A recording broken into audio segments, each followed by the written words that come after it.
नमस्कार, आप देख रहे हैं खबर दोपहर और मैं हूं आपके साथ विभा उपाध्याय। राष्ट्रपति रामनाथ कोविंद दिल्ली रवाना हो चुके हैं। अपने 3 दिनों के बिहार दौरे के बाद राष्ट्रपति पटना से दिल्ली के लिए रवाना हो चुके हैं। विधानसभा भवन के शताब्दी समारोह में उन्होंने हिस्सा लिया। मुख्य अतिथि के तौर पर उनकी बिहार में 3 दिनों तक मौजूदगी रही। पटना साहिब गुरुद्वारा आज सुबह वो पहुंचे। महावीर मंदिर में भगवान महावीर के दर्शन भी उन्होंने किए। और देखिए रवानगी के वक्त की तस्वीरें आपके टीवी स्क्रीन पर, जिस वक्त पटना एयरपोर्ट से राष्ट्रपति रामनाथ कोविंद और उनकी धर्मपत्नी आपको नजर आ रही होंगी। रवानगी की तस्वीरें जहां पर उनकी विदाई के दौरान मुख्यमंत्री नीतीश कुमार यहां पर मौजूद थे। राज्यपाल फागू चौहान की मौजूदगी, विधानसभा अध्यक्ष विजय सिन्हा, और देखिए यहां पर शताब्दी समारोह, बिहार विधानसभा का शताब्दी समारोह, जिसमें मुख्य अतिथि के तौर पर राष्ट्रपति रामनाथ कोविंद मौजूद रहे। उन्होंने अपने आप को बिहारी लाने पर फक्र महसूस किया। उन्होंने कहा कि मैं गदगद हो जाता हूं जब भी इससे मेरा परिचय जुड़ता है। एक विशेष लगाव बिहार की मिट्टी से, बिहार के लोगों से। महावीर दर्शन उन्होंने किया। आज बुद्ध स्मृति पार्क पहुंचे और खादी मॉल से खरीदारी करते हुए भी नजर आए। एयरपोर्ट पर मौजूद ये तस्वीरें आपके सामने, जिस वक्त रवाना हो रहे थे राष्ट्रपति रामनाथ कोविंद और उनकी अगुवाई में तमाम लोग यहां पर मौजूद।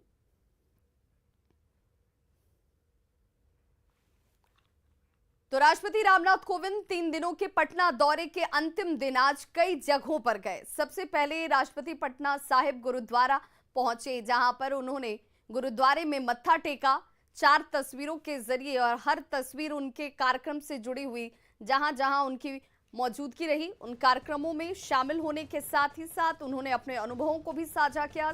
गुरुद्वारा साहिब पहुंचकर मत्था टेकते नजर आए। इसके बाद पटना के महावीर मंदिर पहुंचे और पूजा अर्चना की, नैवेद्यम प्रसाद चढ़ाया। राष्ट्रपति इसके बाद बुद्ध स्मृति पार्क भी पहुंचे, जहां उन्होंने बुद्ध से जुड़ी हुई चीजों को देखा, अवलोकन किया। और अंत में राष्ट्रपति खादी मॉल पहुंचे, जहां पर उनके साथ उनकी धर्मपत्नी और बेटी की भी मौजूदगी थी। कई खरीदारियां उन्होंने की, जिसमें उन्होंने मधुबनी के कुर्ता पैजामा को खरीदा। उनकी पत्नी और बेटी ने भागलपुरी सिल्क साड़ी खरीदी। और उन्होंने कहा कि यहाँ जो तमाम चीजें खादी की मौजूदगी हैं वो अपने आप में खास हो जाती हैं। खादी के साथ विशेष लगाव भी। राष्ट्रपति ने यहाँ अपने लिए 3 कुर्ता और 2 पजामा लिए, वहीं उनकी पत्नी और बेटी ने सिल्क के कपड़े खरीदे।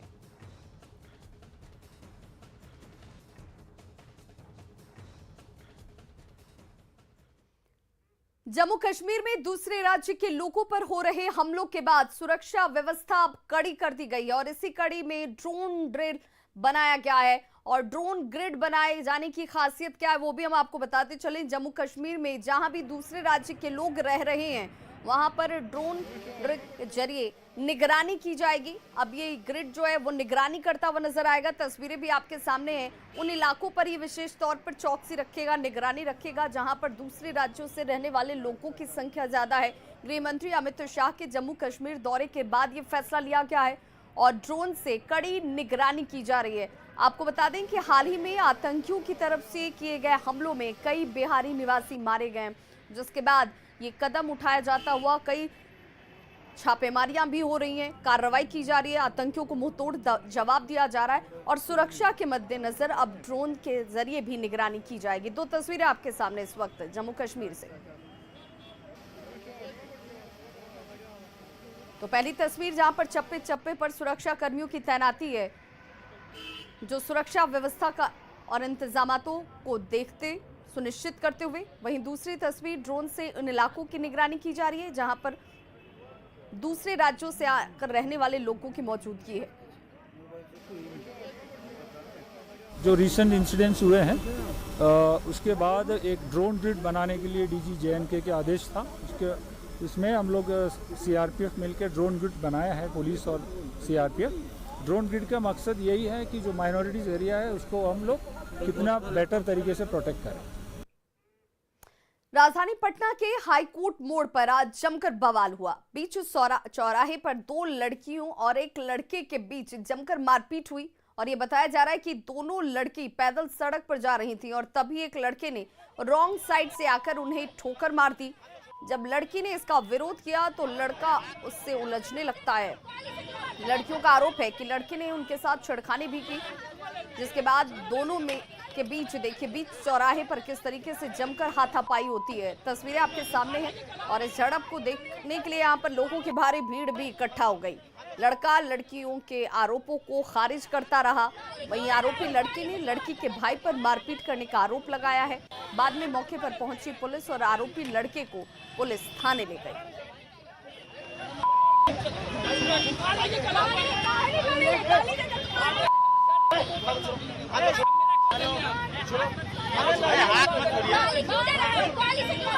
देखिए लड़की और लड़के के बीच किस तरीके से यहाँ पर नोकझोंक शुरू होती है, उसके बाद हाथापाई शुरू हो जाती है। लोगों की भीड़ भी आपको नजर आ रही होगी, बहस चल रही है और उसके बाद ये मारपीट में तब्दील हो जाती है। हालांकि फिर पुलिस के पहुंचने के बाद मामले को शांत कराया गया, लड़के को थाने ले जाया गया। और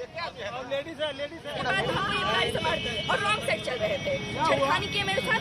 उसके बाद बोले भागने लगे तो मेरे भाई पीछे से आया तो देख लिया ये तब तक इनको जाके आगे पकड़ा और बदतमीजी कर रहे हैं, गाली दे रहे हैं। बोले हम कुछ नहीं किए और हम एक प्रशासन को गाली दे रहे हैं, हम गलत नहीं कर रहे। इसको गाली दे रहे हैं। यहाँ पे दो लड़की जा रही थी, टच भी नहीं हुआ है गाड़ी को, टच देख नहीं रही थी, समझे, टच नहीं हो रहा। हम रॉन्ग साइड इधर से आ रहे थे, बस आ रहे थे, डर गई है, समझे, टच भी नहीं हुआ है। उसके बाद हम यहाँ से इसे पार हुए, पीछे से आके हमको हेलमेट से निकाल के मारे हैं। तो मारे हैं, बिल्कुल हमारे हैं, कैमरा हमारे हैं, कोई बात नहीं, आने दो, सब आने दो। हाँ मारे हैं, फिर हम भी हाथ छोड़े हैं, बस इतना सी बात है। चौथे चरण के पंचायत चुनाव के परिणाम आने लगे हैं। बांका के बौंसी प्रखंड के अंगारू जबड़ा पंचायत से अर्चना देवी ने जीत दर्ज कर ली है। अर्चना देवी कटोरिया के पूर्व विधायक भोला यादव की बहू हैं। आपको बताते चलें कि विजयी मुखिया अर्चना देवी के पति और पूर्व विधायक भोला यादव के पुत्र पप्पू यादव पर पंचायत चुनाव की रंजिश को लेकर 2 महीने पहले जानलेवा हमला किया गया था। उन्हें 3 गोलियां मारी गई थी, लेकिन वो बाल बाल बच गए।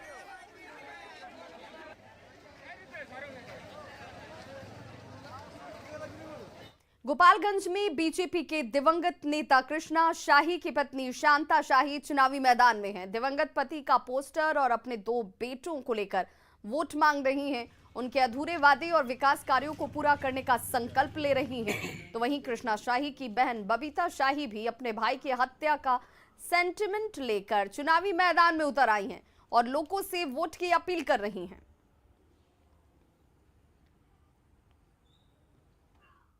इसी तरह मेरे छोटे भाई के साथ भी हुआ, मैं टूट चुकी हूँ। ऐसे ही मेरे पापा के साथ भी हुआ। मेरे छोटे भाई की भी गांठ हटाने के बाद उन्होंने उन्हें मार दिया, फिर मेरे भाई की भी गांठ हटाने के बाद ही उन्होंने साजिश रच के मारा है। मेरा भाई जीवन और मौत के बीच जूझ रहा है। मैं कुछ नहीं चाहती हूँ, बस मुझे मेरा भाई दे दो। कि उस घर में जिस भाई का नाम लिया जा रहा है श्री कृष्णा शाही के, उसके ये 2 बच्चे हैं और ये दोनों बच्चे अपने अस्तित्व के लिए, अपने वजूद के लिए अपने लोगों के पास घूम रहे हैं कि हमें उसका अधिकार चाहिए। हमें इस जनता का प्यार मिला हुआ है और इस जनता का जो भी संकल्प मेरे पति ने अपनी इस जनता के लिए और जो भी सोच अपनी इस जनता के लिए, इस विकास के लिए रखा है, उसकी गाड़ी मैंने प्रारंभ की है और आगे भी इस गाड़ी को मैं भी अग्रसर करूंगी और उसका ही पालन मेरे बच्चे भी करेंगे। जमुई में पंचायत चुनाव के लिए मतों की गिनती हो रही है। यहां सोनू प्रखंड की 19 पंचायतों की मतगणना केकेएम कॉलेज में इस वक्त चल रही है और मतगणना को लेकर सुरक्षा के खास इंतजाम किए गए हैं। जमुई में मतगणना केंद्र का जायजा लिया न्यूज़ 18 संवाददाता केसी कुंदन ने। पंचायत चुनाव के चौथे चरण के मतदान के बाद आज मतगणना का काम शुरू हो गया है। जैसा कि जमुई जिले का केकेएम कॉलेज है ये और यहीं पर मतगणना का काम हो रहा है।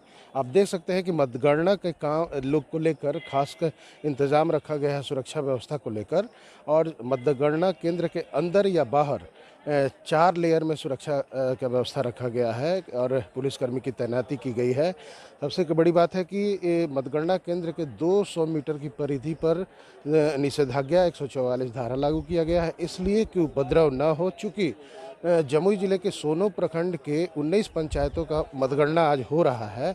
ऐसी स्थिति में मतगणना केंद्र या फिर उसके बाहर किसी तरह का परेशानी न हो, कोई कैंडिडेट अगर जीतता है, जीत के बाद किसी तरह का झड़प न हो प्रत्याशियों के समर्थकों के बीच में, उसका खास इंतजाम किया गया है। और मतगणना केंद्र के बाहर जितने भी सड़क हैं, चौक चौराहे हैं, उनको सील करके वहां पर कड़ी चौकसी रखा गया है।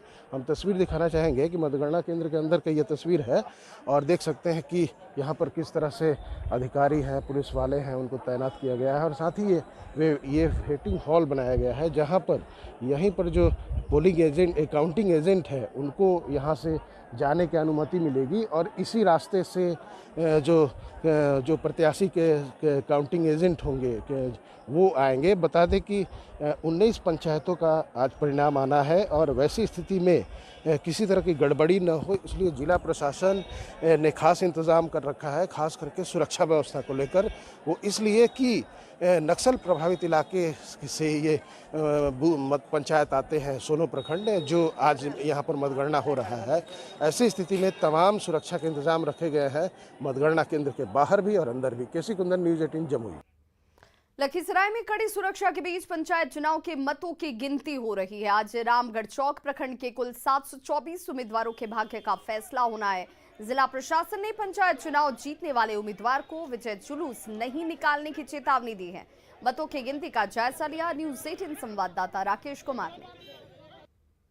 20 अक्टूबर को रामगढ़ चौक प्रखंड के 8 पंचायतों में हुए चुनाव का मतगणना सुबह से ही शुरू हो चुका है। इस वक्त हम मौजूद हैं राजकीय पॉलिटेक्निक लखीसराय में। यहीं पे मतगणना को लेकर कुल 15 टेबल बनाए गए हैं और 724 मतदाता प्रत्याशियों का भाग का फैसला होना है। आप देख सकते हैं यहाँ पे कड़ी सुरक्षा व्यवस्था है। हमारे साथ मौजूद हैं मुख्यालय डीएसपी सर, इनसे जानना चाहेंगे सर किस तरह की ये सुरक्षा को लेकर व्यवस्था। हाँ, मतगणना को लेकर सुरक्षा की व्यवस्था की गई है। सभी जगह जैसे सघन पेट्रोलिंग और स्टैटिक फोर्स का डिप्लॉयमेंट किया गया है। ये जुलूस निकालने पर रोक बिल्कुल रोक है, ये अनुमति नहीं दी गई है किसी को। तो आपने सुना मतगणना को लेकर यहाँ पे सुरक्षा का कड़ा इंतजाम किया गया है और खासकर जो प्रत्याशियों को सख्त निर्देश दिया गया है कि किसी उम्मीदवार जीत के बाद किसी तरह का विजय जुलूस नहीं निकाल पाएंगे। राकेश, न्यूज़ 18 लखीसराय। गोपालगंज में हथुआ थाना क्षेत्र के चैनपुर पंचायत में 3 दिन पहले पूर्व मुखिया प्रत्याशियों के समर्थकों के बीच खूनी संघर्ष हुआ था। पंचायत चुनाव में जनसंपर्क को लेकर हुए खूनी संघर्ष में एक व्यक्ति गंभीर रूप से घायल हो गया था। वहीं कई लोगों को इस दौरान चोटें भी आई। मामले में दोनों पक्ष से करीब 2 दर्जन लोगों को नामजद किया गया है। पुलिस ने एक पक्ष से 3 महिला सहित 4 लोगों को गिरफ्तार किया है। हालांकि 3 दिन बाद इस गांव में तनाव अब भी बना हुआ है। बता दें कि चैनपुर पंचायत में 19 अक्टूबर को मुखिया प्रत्याशी बबीता कुमारी के पक्ष में उनके भाई उमेश शाही वोट मांग रहे थे। वो जब दूसरे मुखिया प्रत्याशी रामावती देवी के घर के पास पहुंचे, दोनों के समर्थकों में जमकर मारपीट हुई। अब यहां 24 अक्टूबर को मतदान होना है, जिसे लेकर पुलिस मुस्तैद नजर आ रही है। आज हम पहुंचे हैं हथुआ के चैनपुर पंचायत में और हथुआ के चैनपुर पंचायत में 24 अक्टूबर को चुनाव होना है, लेकिन चुनाव की तारीखें जैसे जैसे नज़दीक आ रही हैं, यहाँ पर खुली संघर्ष की खबरें भी सामने आ रही हैं। चैनपुर पंचायत में 19 अक्टूबर को जो कुछ हुआ उसके बाद यहाँ पर पुलिस थाने में तब्दील कर दिया गया था। और देखें, यही वो जगह है ये जहाँ पर कि जो मुखिया प्रत्याशी हैं उनके भाई यहाँ पर पहुँचे थे जनसंपर्क अभियान के दौरान। यहाँ पर जो भारी बवाल हुआ था, गाड़ियों के शीशे तोड़ दिए गए, कुर्सियाँ तोड़ दी गई और ऐसा आरोप है कि यहाँ हवाई फायरिंग की गई थी और गोली भी लगने का शिकायत की गई है। हालांकि एसपी ने फायरिंग की घटना को इनकार किया है और अभी आज भी घटना के बाद भी अब देखेंगे यहाँ पर जो है सन्नाटा पसरा हुआ है और तनाव जैसा माहौल है। जो पुलिस के जो जवान हैं उनको तैनात किया गया है ड्यूटी पर, ताकि किसी भी कोई अप्रिय घटना न हो और घर में जो तोड़फोड़ न हो या फिर घर में जो और भी चीज़ें उसे लूटपाट न की जाए, उसको लेकर के जो सुरक्षा के व्यापक इंतजाम किए गए हैं। यहाँ पुलिस के जवान अधिकारी भी मौजूद हैं। तो अभी क्या मतलब अभी यहाँ का हालत क्या है? स्थिति आज ठीक है, अभी स्थिति भी ठीक है, कोई दिक्कत नहीं है। ठीक है। क्या नाम है आपका? हमारा नाम सुखलाल सहनी। सुखलाल सिंह। सुखलाल सहनी। सुखलाल सहनी। तो ये सुखलाल सहनी का कहना है कि अब पहले से यहाँ पर जो है वो नियंत्रण में है और सन्नाटा है। यहाँ मतलब यहाँ पर तनाव जैसी स्थिति नहीं है। यहाँ पे ग्रामीण है, इनसे बात करते हैं कि उनका क्या कहना है। क्या नाम है आपका? भरत सिंह। भरत जी, जो घटना हुई थी, हाँ, घटना कब हुई थी, क्या हुआ था? सवेर में हुआ था, दरोगा जी आए तबे बताने के बाद हमने पहुंचा। हम देखा है क्या क्या हुआ था यहाँ? ये तोड़ ताड़ गाँव में का लोग किया है। दरोगा जी रोक रहे थे, दरोगा जी का दोस्त नहीं है। कौन लोग तोड़फोड़ करने वाले? वो शाही जी का आदमी। अच्छा, तो पहले शुरुआत किसने किया था? शुरुआत हम नहीं देखे हैं जी। जो गलत नहीं देखे हैं वो कहेंगे नहीं, लेकिन बाद में तोड़फोड़ की गई। हाँ, तोड़फोड़ दरोगा जी का आने के बाद हुआ है। तो ये भरत जी हैं, इनका कहना है कि इनका गांव जो है हमेशा से अशांत रहा है और इस बार भी पंचायत चुनाव से पहले यहाँ पर पूरी संघर्ष की घटना हुई, यहाँ पर तोड़फोड़ किया गया, भारी बवाल किया गया। बहरहाल पुलिस के आने के बाद से यहाँ पर स्थिति नियंत्रण में है और स्थिति तनावपूर्ण जरूर है, लेकिन अभी जो है पंचायत चुनाव को लेकर के यहाँ पर जो पुलिस की जो ड्यूटी है वो मुस्तैद की गई है। मुकेश कुमार, न्यूज़ 18, गोपालगंज। देश ने 100 करोड़